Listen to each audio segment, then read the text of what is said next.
Steve Blum here, voice of Spike Spiegel and a bunch of other people, and you're watching New England Comic-Con Reviews. Don't change.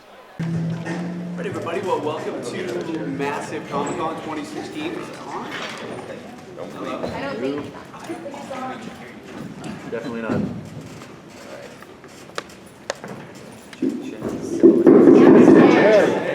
Check yourself. Check yourself before you wreck yourself. Yeah, baby. How's everybody doing? Steve Blum, ladies and gentlemen.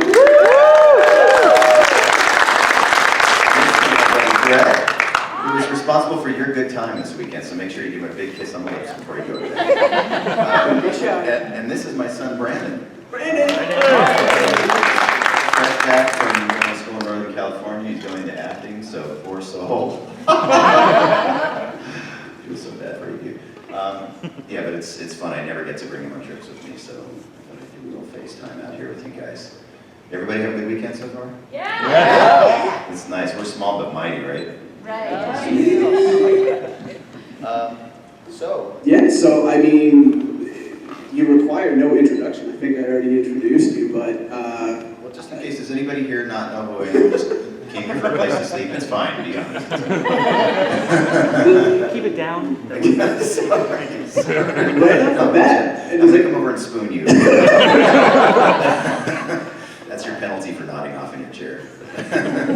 so we got Star Wars Rebels, Cowboy Bebop, Naruto, a million other. If you ever go to his IMDb, have some time on your hands to start scrolling. So does anyone have any questions? Yeah, please come up. We have a professional microphone up here for you. Don't be intimidated. Come up, or I'm gonna come down there. Don't make me come down. Or I'm gonna ask questions, and my questions are weird. Yeah, he has really weird questions. Yours are probably better. You don't want that to happen. Come on. Yeah. Yes. All right. Ooh. All right. Yes, Courage. you beat him. Sweet. So easy one to start out, but what is your favorite voice that you've done for anything? Whatever I'm doing on Monday, because it means I'm still employed. No, I love them all. They're. I say this at cons when he's not there, but they're like my children. And if you've had to choose, if you're holding a couple, if you're holding like 3 children over a cliff, and you know, all of your survival depends on dropping one of them. How do you choose? So that's kind of how I. So they all hold kind of a special place in my head and in my heart, and they're all parts of my psyche, which is probably why I'm not a psycho killer, because I get to do voiceover and let it all out. But they're in there fighting, and so if I choose one over the others, they sort of fight in my head. But the ones that have really made a huge impact on my life would probably be, first and foremost, Spike Spiegel from Cowboy Bebop, just because, I love Spike Spiegel. For many, many reasons, Cowboy Bebop was where I really learned to act in the process of recording that show. And it also led to so many other things in my career. Toonami was a result of Cowboy Bebop. And Legend of Korra was a result of Cowboy Bebop. And Magus XLR, for those of you who know that show. A lot of these great shows, they chose me because they liked my characterization of Spike in that show. And so I got really, really lucky.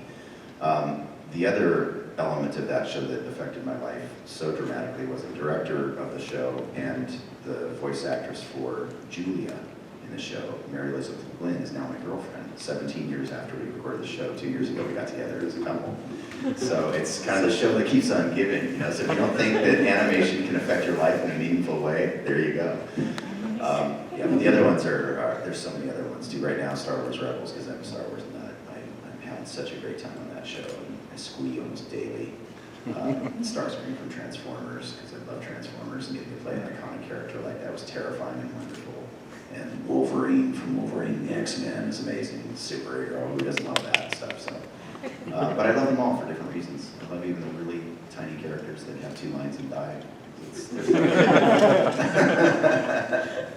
So thank you for that. That's a long-winded answer for a one-word question. Hey, well, you just mentioned Wolverine. I was wondering, like, when you got that part, what was that like going up to audition for that? And, you know, you played him for a long time. I played Wolverine for many, many years, yeah. Hopefully I'll get to again someday, too. The first thing I did as Wolverine was X-Men Legends, the video game.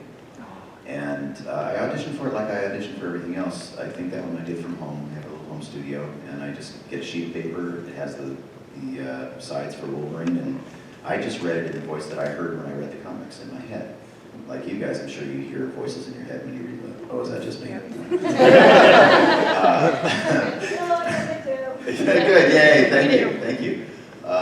So it was really just a natural thing, and that's the way I approach all of my auditions is I just do what comes naturally to me. I don't try to force anything, I don't try to copy anybody, and they either like me or they don't, and I'll go on to the next person, but I want to be right for the part. And so if what I'm doing is the same thing as the producers are hearing in their ear, sometimes it works out. And that is the voice that I was hearing from when I was much younger. And when I got older, I could finally do it. And I thought, well, this is what you get. You either like it or you don't, bub. And they chose it. So.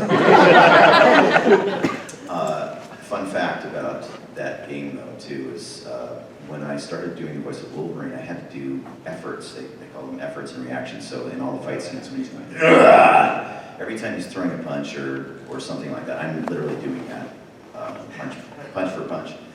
And the first punch that I threw in what they call the sound set at the end of the session, they have like, okay, now you're going to be doing 3 swipes, you're going to be doing 2 kicks and a swipe, now you're going to be electrocuted and all these different things. Burned and stabbed 15 different places in your body. But the very first swipe that I did, I went, and I farted at the same time. so I was really nervous about it, and I thought, this is Wolverine, I can't have a Wolverine, I can't have Wolverine farting into the, that'd be terrible. So I asked to do a couple more takes, and they did. I didn't tell them why, but I know if they played it back, it'd be like, with a little.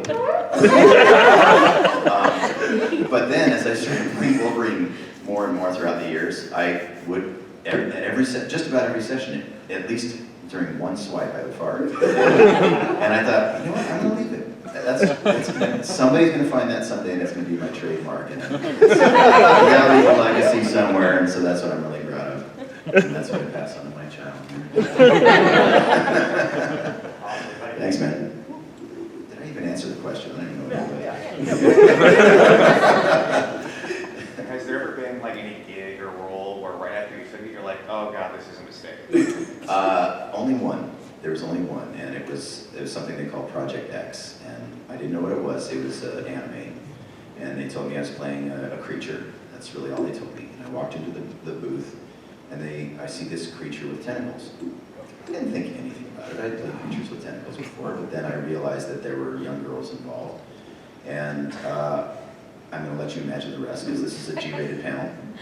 But I got about 10 minutes into it and saw how graphic and horrifying it was, and I went, I don't know why people watch this. I have no judgment, but this is not for me. Here's your money back, and I'm leaving. Thank you. And I had never done hentai since.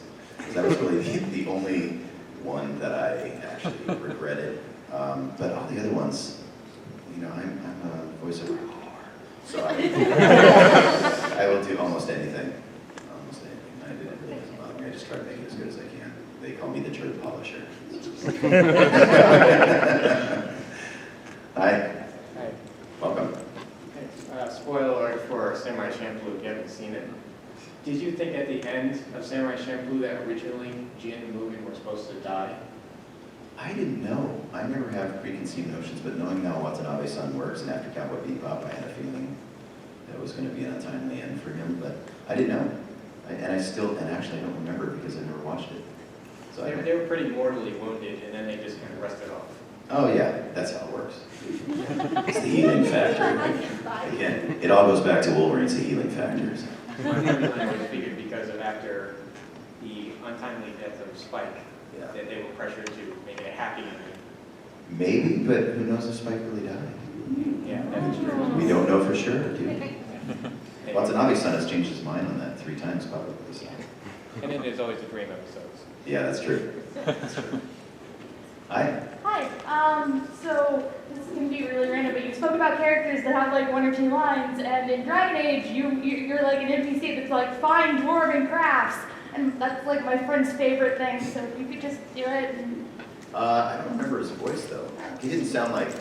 I'm not exactly sure. I've never played Dragon Age myself, but they always talk about how much they love that one role of yours. Does anybody know that one? Did he have an English accent?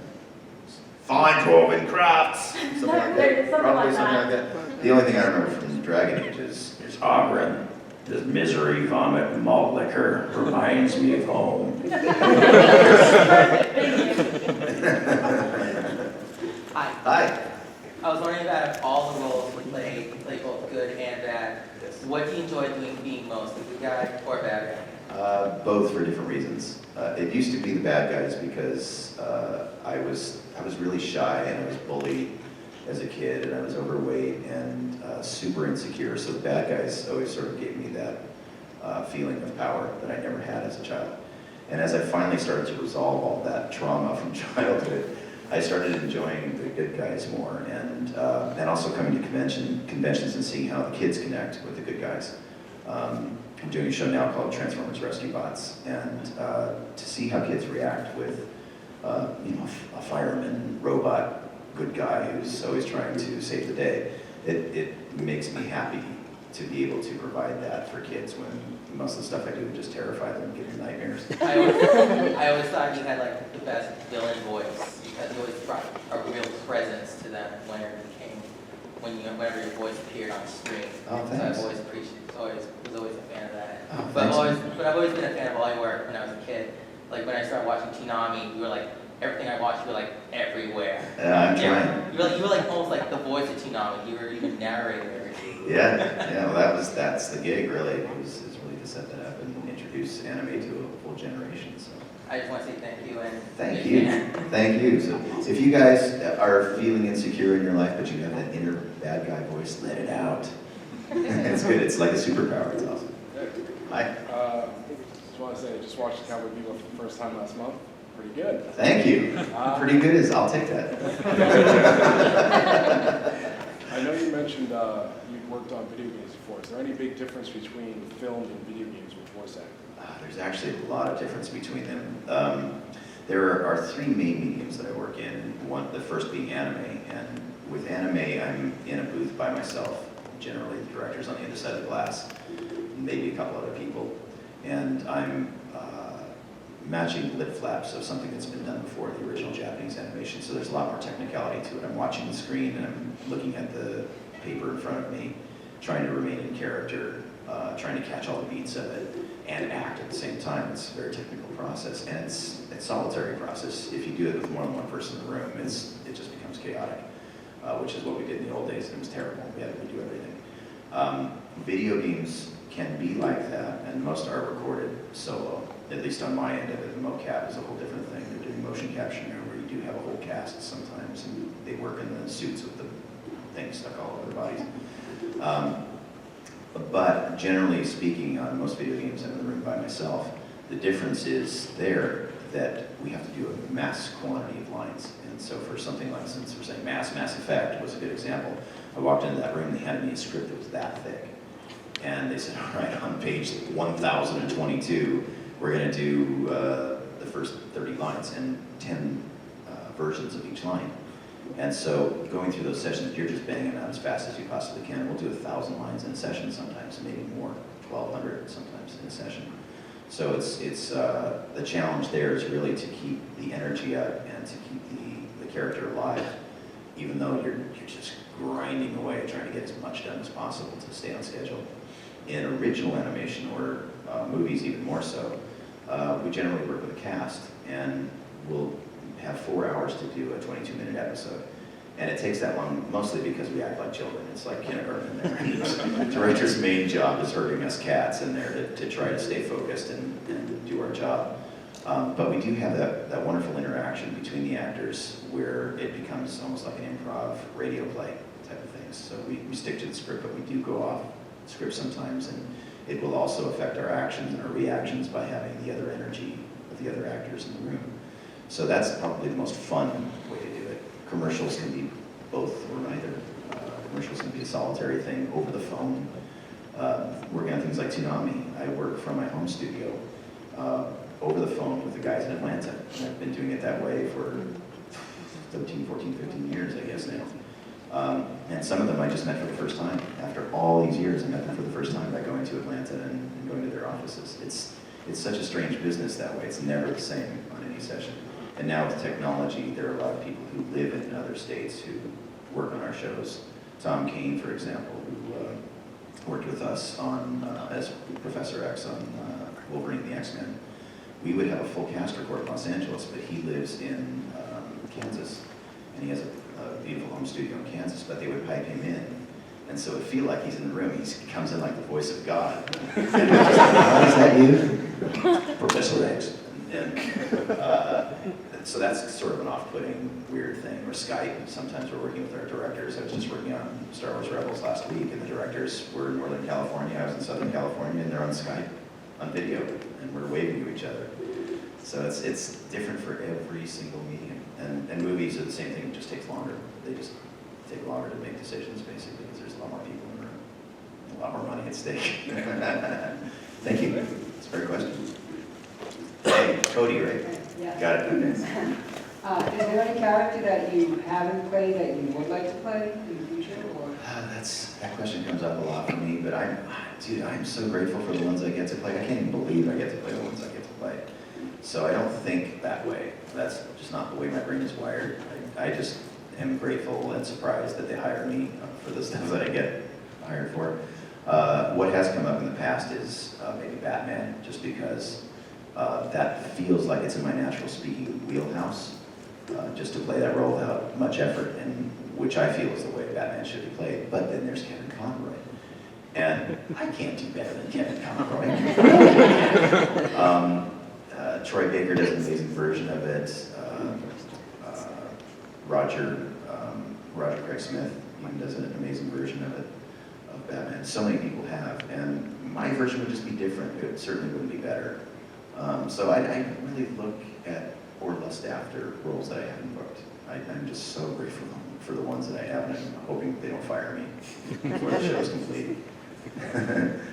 Thank you. Sailor Moon, maybe. Can you talk a little bit about kind of finding this career in your late 30s and kind of how everything changed for you when you went from kind of, I think you worked on the technical side of things first and then kind of got into the voice side afterward? Yeah, I had a lot of jobs before I got into this business. I thought I was going to be a musician when I came out of high school. It was first year of college. I went to UC San Diego and failed miserably. Went back to a community college and started studying music. And I got into a band, and I was playing R&B, opening for heavy metal acts during the 80s, so that wasn't going so well. But my day job, I needed something to do, and I worked a bunch of crazy jobs. I was working for Pet Boys for 3 years, and I went to the pet store, and I did all kinds of stuff, and I recharging fire extinguishers in downtown LA. I mean, I did lots of really weird things. I ended up at a film company. It was a low-budget sci-fi film company. We made Reanimator and Ghoulies and the Puppet Master movies, those kind of movies. And so I started out there in the mailroom as we were called runners at the time, because we basically did everything that nobody else wanted to do.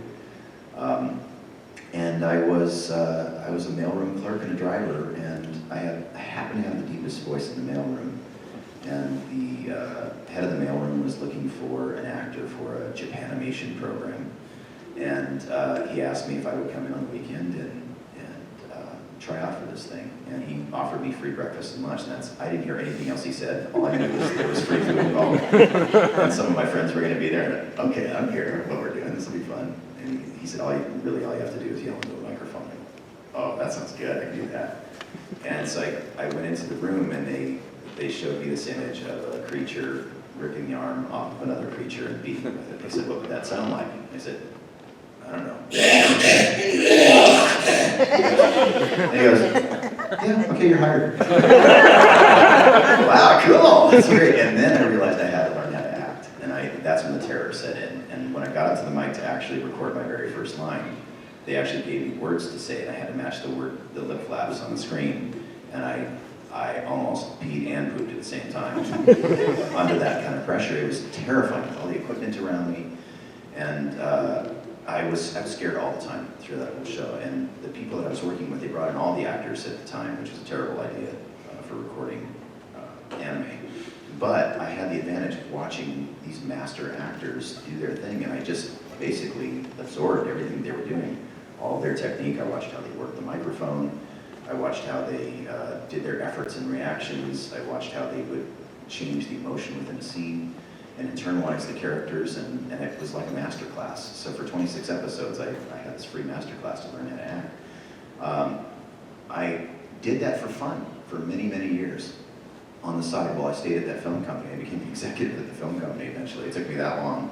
I stayed there for 14 years, and I became head of marketing at the film company, and I traveled to the Cannes Film Festival. I had this beautiful office on Hollywood and Vine, but I was miserable. The people were so mean in the company at that time. It started becoming more corporate, and I was still doing anime on the weekends for fun. I was barely making any money at it.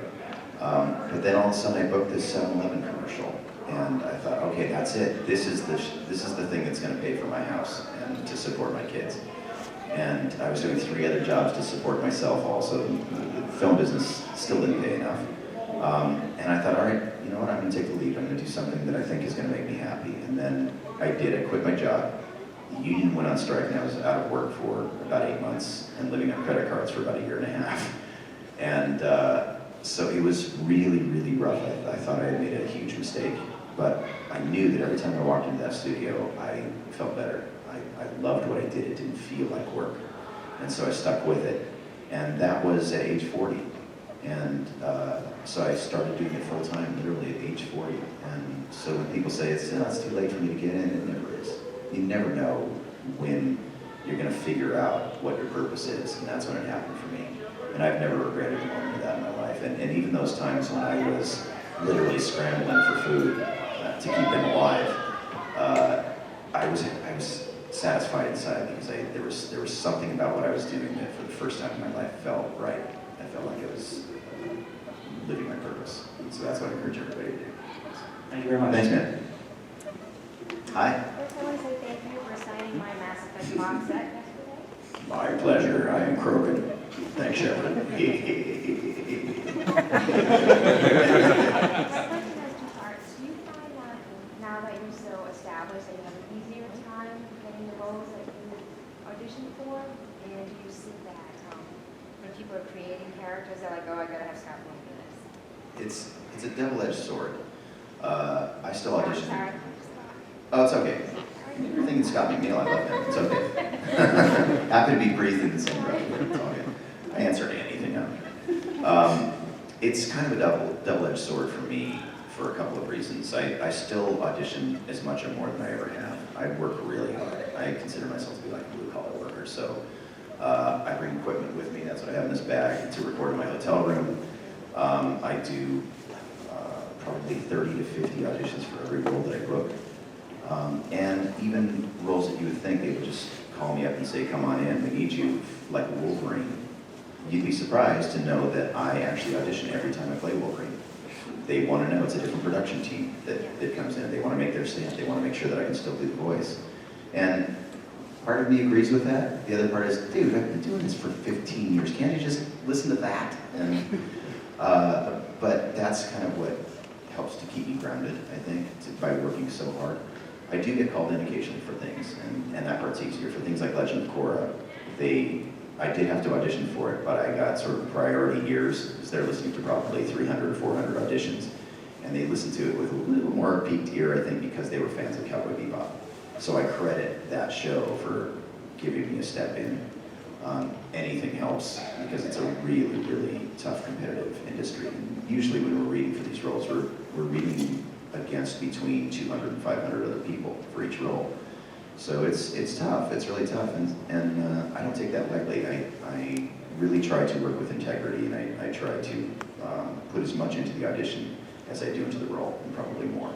There's a guy named Jack Angel, who was one of the original G.I. Joe guys, and a fantastic voice actor and a dear friend.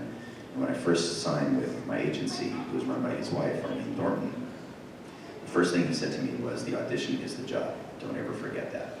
And put all of your energy into that. And then if you book the job, that's the gravy. Because you better love what you're doing, though. And don't do it for the money. And that's the best advice I can give anybody. You obviously love what you're doing. I do love what I'm doing. I'm very passionate about it. Yeah. Thank you. Hi. So your wife is a semi-regular guest on the web series Critical Role. She's not my wife yet. Yes. We'll see. We'll see. But have you ever been invited to be on the show? Or would you have an interest in It's being on it's sort of a floating invitation. I'm not sure if it's been official yet, but I'm dear friends with Matt Mercer, who's the Dungeon Master on that show. And I love everybody on that show is a dear, dear friend of mine. So I would love to do it. The reason I haven't so far is that it really intimidates me, honestly. These guys are studied. They are level 11, I think, now. like 13 now? Are they 13? Yeah. Wow. Yeah, that scares me. It's a lot of homework. And when Mary was asked to do the show, she studied for like 2 weeks. She bought the book and she studied really hard. She found all these spells. And she dives in like that. And I'm just lazy. You know, I'm working really hard all the time. And not that she isn't. She's a workhorse too, but she needs less sleep than I do and she's younger than I am. So I haven't put in the time necessary that I think I would be of value on the show. I didn't want to kill everybody.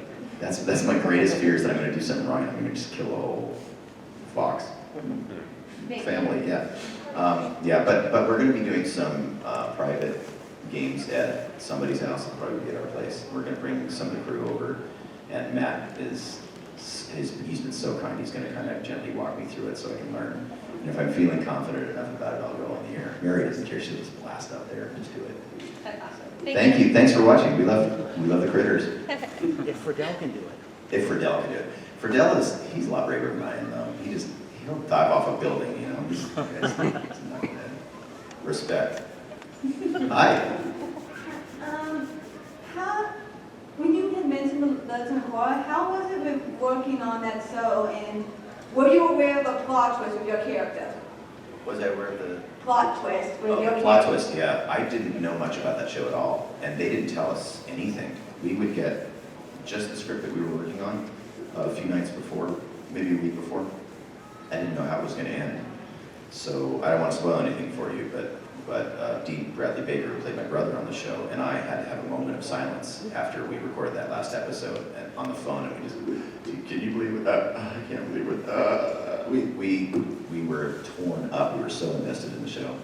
It was an amazing show to work on. I love the way they approach their body of work.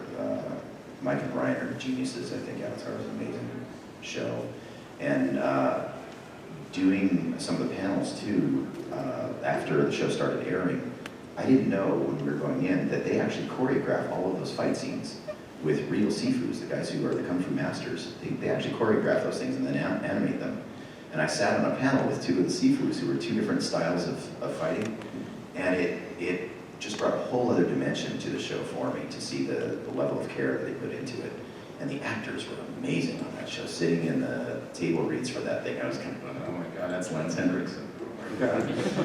And it was kind of a full circle for me with Lance Hendrickson specifically because he played the Grand Inquisitor for a movie that we did called Pit and the Pendulum years ago for the film company I was working for when I was just a schlub working for the company. And he was one of the really nice, big luminary actors that came in to work on that movie. He was just kind to me. And I remember that from those days. I also remember when he first walked into that building, I just hear this booming voice from down the hall, and it sounded like the walls were flexing. And I just poked up from my desk and I went, who is that? That's amazing. The voice is just vibrating through everybody's bodies. And then all these years later, I get to actually work with him, and I'm his boss in the show. And so we just sat around and we talked about tattoos and life, and he's an amazing man.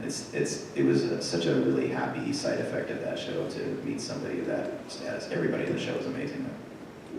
And thank you for watching. Oh, trust me, I'm a big fan of both shows, so yeah. Well, thank you. You've been purified. Don't worry, your bending will come back at the end of the day. This is temporary.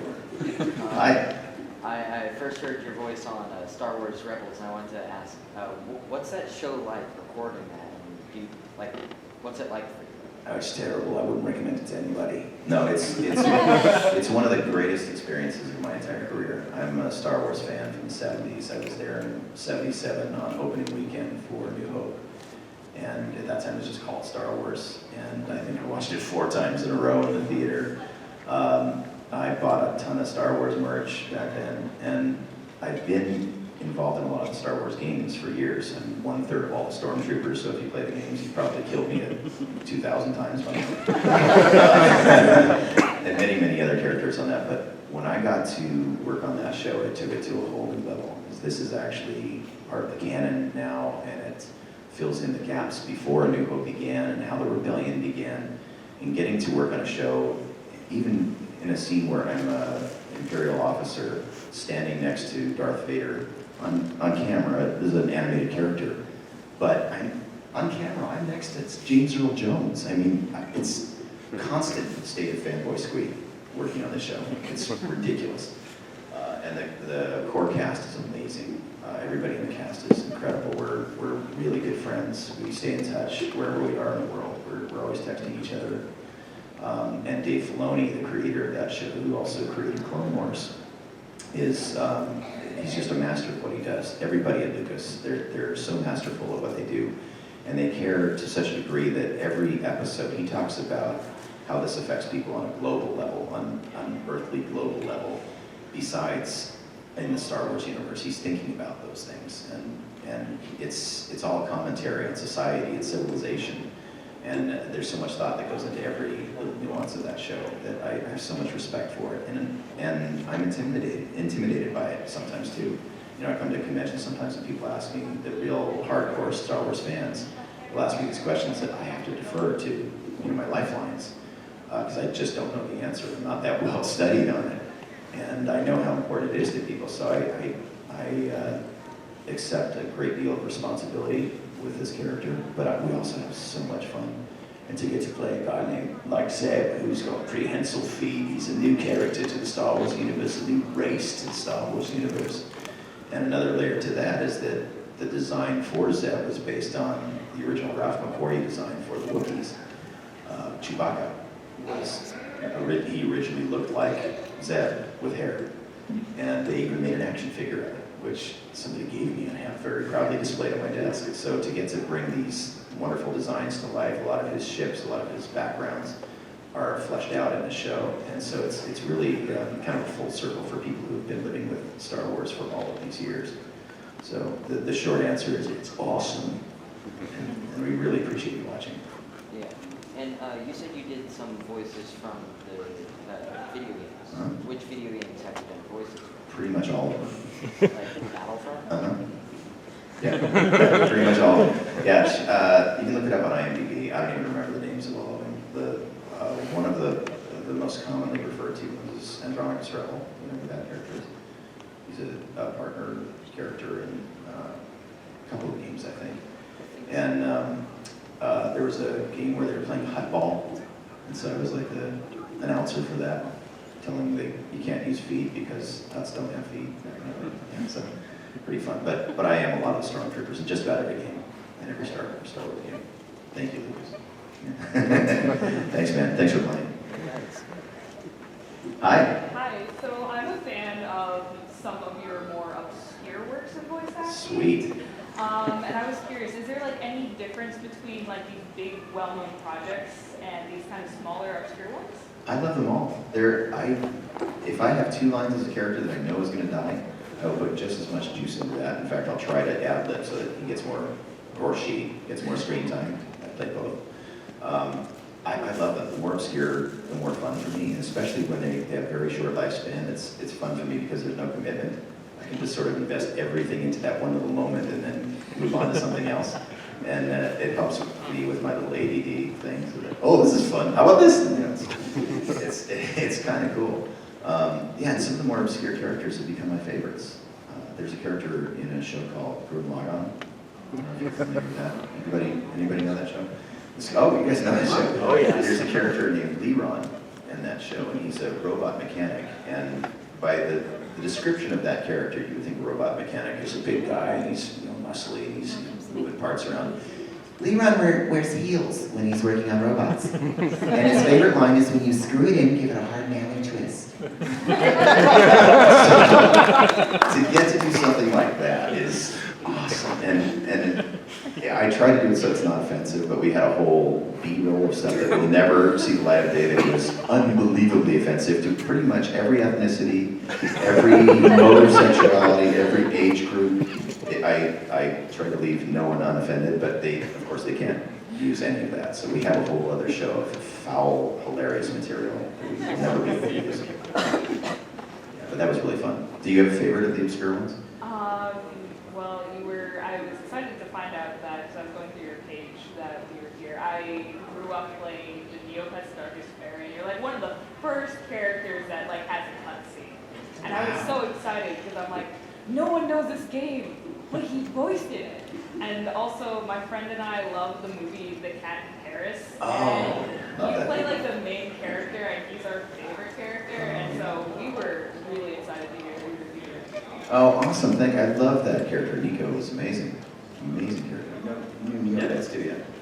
Well, I know Cat Parrots, but Yeah. I heard a reaction over there with Neopets. no, I was just surprised that. Oh, you know? I didn't know either, honestly, I forgot. Yeah, I do so many different projects, and sometimes they don't even tell us what the title of the project is. So I don't know until that's one of my favorite things about coming to cons, because you guys tell me what I've been in. I have no idea. I have to look it up all the time. And it was funny because a few years ago I got contacted by Guinness, the world record company, because they thought I might have the title for the most voices in video games.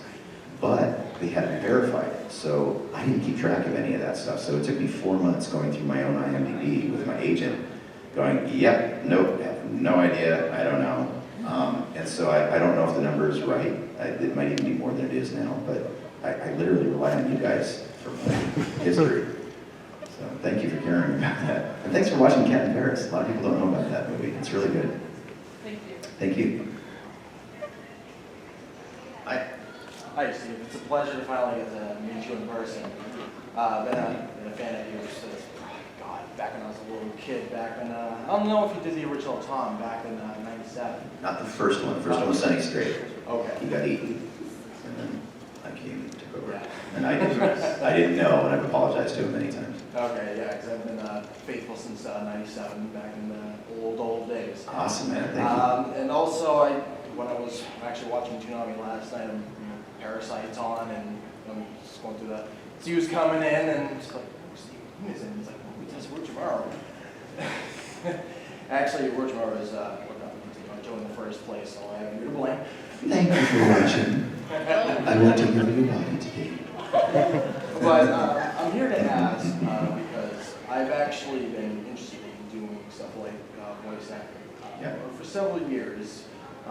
Back actually when I was doing community college, I would do radio. I would even do stuff on my own time. Like I had a little poem studio going on. And I just want to know, it's like for people like myself and those who are here who wish to give a shot at voice acting, what would you recommend? And what throat lozenges would you recommend? Well, let's start with that. The throat lozenges I use are called Golden Throat. And it's a mixture that was created by a Chinese doctor. And so it's all natural herbal ingredients. They were really hard to find for a long time. But once I found them, I started buying them in bulk and handing them out to my friends as Christmas presents. Because they're so great. And now you can actually order them online. Before you used to have to get them from China, and it was really complicated. It took forever to get them, but now they're available online, so you can buy them by the case, and I get them all the time. There's several remedies that you can get. There's this goop, we just call it Fred juice, because Fred Tatasciore carries it around with him. And I forgot what the main ingredient is, but if you look up Fred Tatasciore or Fred juice, you'll see what the ingredient in that thing is. It's like a tangerine peel or some weird thing. And it's really sticky and gross, so I don't take that to studios. It's really hard to manage. But basically, you've got to stay hydrated. That's the most important thing. If you're screaming, you have to give yourself recovery time. And we're actually trying to institute new rules in the union contract, which will protect people from screaming for more than 2 hours at a time. And right now, it's sort of open. You can scream for 4 hours, and it'll blow you out, and you'll be in big trouble. So that's the voice thing for now. For all other information, including voice stuff, I would go to a website called iwanttobeavoiceactor.com. And it's written by D. Bradley Baker, who's one of the greatest voice actors of our time. And he just started doing this because he gets asked this, as we all do, at every convention. And so he just started documenting it down. And it's a comprehensive, not only guide to what voiceover is and what is not, but will keep you from getting taken advantage of by people who are teaching classes that are going to promise you everything and can't deliver anything. So go there, and it's like a $10,000 free masterclass, basically. And if you forget what it is, iwanttobeavoiceactor.com, if you forget what that is, you can go on my website, just look up my name, my website comes up. I have a page on there with a link to it. And I also have cards on my signing table, so if you want to stop by the signing table, just pick up one of those cards. I printed them up just because I want people to have this information. It didn't exist when we were coming through. But you got to take care of your throat. Don't let people use that as you're going into the industry. It's the most important thing. All right, man. All right, thank you very much. Hi. Hi.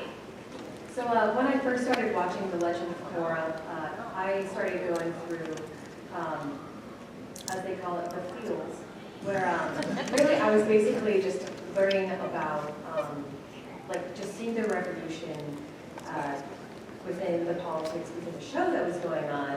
It had kind of reflected in myself as to the types of political revolutions going on around the world today, and also in the past, and I started learning a lot more history, got into a bit more of that, and it basically just gave me this life lesson. So I'm wondering, like, what kind of life lessons you've learned through voice acting and through the shows that you've worked on? That's a really interesting question. Well, the shows in itself, I mean, it's certainly given me a broader political view of the world on shows like Star Wars and Legend of Korra in particular. But I think what I've learned even more so is compassion and acceptance of how people behave. And I try to find motivation in even the bad guys and try to find some sort of understanding rather than just hate them. And I think that's one of the big issues in the world right now is that hate is easy. Hate is the easy way out. Understanding is very difficult because you have to try to break down your own barriers and your own preconceptions of things. And it's really relevant right now all over the world. And I still have to wrap my head around that sometimes. In fact, I've been struggling with that for the last couple of weeks because I've let the anger seep in, and I go to that place where I'm just angry and I want to hate. And seeing shows like that helps me, and acting out as the bad guy. I have to think from that perspective. Like, Amon didn't see himself as a bad guy. He really thought that he was out for the greater good, as does everybody, including ISIS. I mean, these guys really believe that what they're doing is the right thing. And I don't know what the answer is. I'm certainly not qualified, but it helps me with understanding and compassion and trying to resolve all that stuff within myself so I don't walk around with all that anger every day. And I think that that's helpful to people if they can at least get there. And the other thing that the shows have really taught me, and especially by coming to the conventions, is just acceptance. That I grew up as a overweight, bullied, insecure child, and getting to come to conventions and telling my story, and people connect with that. Seeing autistic children speaking for the first time by connecting with one of my characters and being able to speak out and find their place in the world, or hearing that these shows have gotten people through a hard time in their life, a loved one with cancer or something. It's really filled me up as a person and changed me on a cellular level so much more than I ever thought it would. You know, farting and belching into a microphone.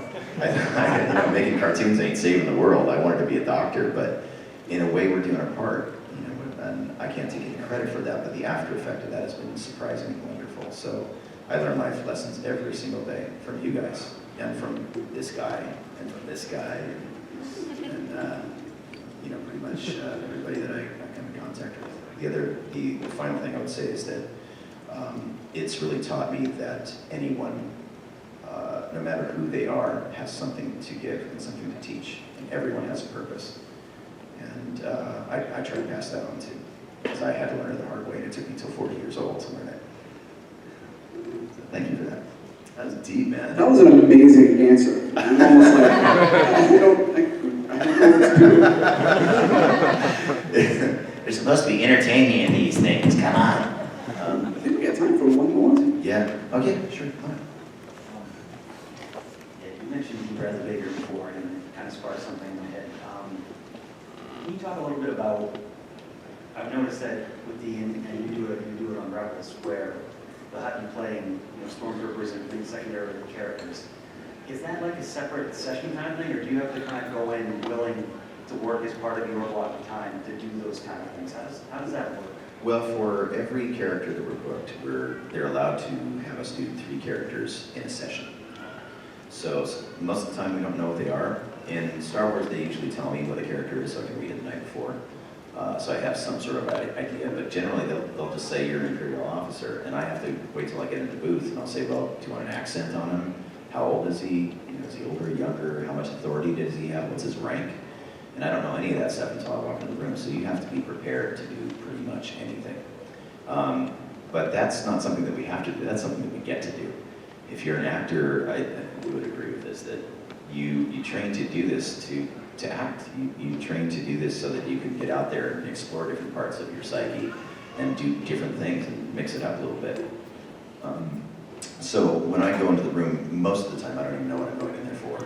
Even if it's a major role, I don't know how they're going to want to play it. I'm playing a new character on a huge video game right now. It's a major iconic character that's existed long before me. I had no idea how to play it. I didn't know what they wanted to do with me this time. It was, I just had to be prepared for anything. So the way that you do that is by doing it for a really long time. And there really is no way that you can cram for it the night before. There was a video game that I did a couple of years ago called Dead Island. And I went in thinking that I was either going to do a Caribbean or a Russian accent for this character. That's what they told me. And I studied a couple nights before to do that. And I was all prepared with Russian and a Caribbean thing. And they walk in and they go, oh, we decided we're going to go Australian. Here you go. Go. And they start rolling. And I went, right then. And then, off you go to the races. And you have to be prepared to do whatever they ask you to do. And it can be really scary when you're first getting into it, but it's exciting and it's fun, and you never know what's going to come out of your mouth. And you just have to rely on all those years of training and practice that you've been doing prior to that. And it's funny because that's one of the arguments that we have with people on the other side of it who are working in the creative areas of making cartoons and film, who are slogging it out every day, creating the content, the artwork, the writing, the cinematography of these things, and they're saying, well, you guys get to come in and take all the glory, and you work for a 4-hour session, and your name is up front. And I'm thinking, yeah, but what about the 25 years that it took me to get this job? So that's the way I could justify that, is because it does take a lot of work, and Brandon's in the thick of that right now, right? I mean, he just got out of school. You want to talk about it? Yeah. Yeah, well, I graduated a year ago from UC Santa Cruz, and so I decided that even though I knew I wanted to end up in LA and get into film and possibly voice acting, I had to use the connections that I already had. So then I had teachers that are working professionally in theater in Northern California, so I stayed in Northern California for a year and pursued professional theater, and I performed with a few different professional theaters. And now I'm still getting callbacks up there, even though I just moved to LA, so I'm going back and forth a little bit and figuring out how I want to pursue other mediums. It's very much about who you know and being able and willing to use the skills that you have picked up in school or in practice for various characters. Being willing to improvise. Yeah. Well, that's the thing. He's got improv training too. Yeah, I started in comedic improv, which is super valuable for voice acting. You just have to be able to think on your feet and say yes to the exercise. Yeah. So that's pretty much what we're doing every day. Is just say yes. They say, can you be a 90-year-old man? Yes. Can you be a creature this big that's pink and flies? Sure. No problem. You just gotta be able to do it, and whether you suck at it or not, you gotta just jump in and do it. So, Thank you very much. Thank you. Good luck. Thank you. He's gonna need it. No. He's great. He's super talented. I'm so excited to. He's moving back to LA and he's gonna be working with me, and I'm gonna kind of walk him around and show him what it's really like out there. You may not want to do it after you see that, but I think he will. He is the most fearless people I know. So I think he's just gonna dive in head first and do really, really well. All right, well, yeah, I think that's it. Thank you guys very much. Some awesome questions. Thank you guys. Thank you guys for the warm welcome. It's been a wonderful weekend sharing time with you, and please don't hesitate to stop by the table and just say hello. Yeah, definitely. He's going to be downstairs side. He's going to have a little break right now, but we'll be back at his autograph table shortly. And thanks for watching and playing. Love you guys.